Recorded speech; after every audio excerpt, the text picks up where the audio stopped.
तो ये आगुरी 2025 मसीहा देइथिबा एसएससी जीडी एग्जाम का रिजल्ट आसीची कि नहीं समस्त मन प्रश्न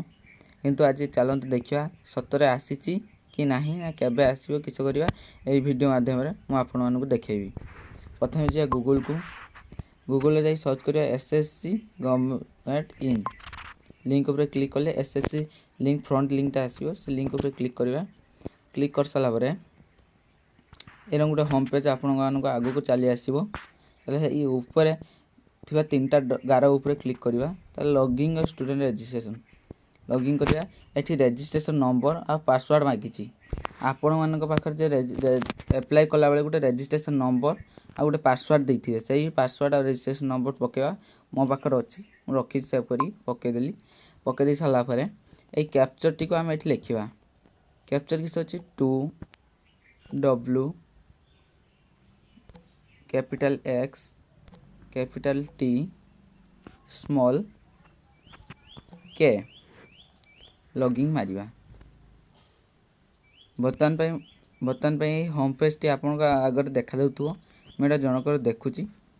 देखला बेले एठी रिजल्ट देइची एठी आपन के एडमिट कार्ड डाउनलोड करथिबे आपन आ एठी होची आपन को रिजल्ट एबे सीजीएलएस रे 2024 रे रिजल्ट अवेलेबल अछि किंतु एठी जदी एसएससी जीडी रे रिजल्ट थांता एठी लेखा हितांते एसएससी जीडी रे रिजल्ट इज अवेलेबल रिजल्ट इन देखिबा रिजल्ट ऊपर क्लिक करके एठी देइची एग्जामिनेशन नेम सिलेक्टर एग्जामिनेशन नेम कॉन्स्टेबल जीडी आपण एटा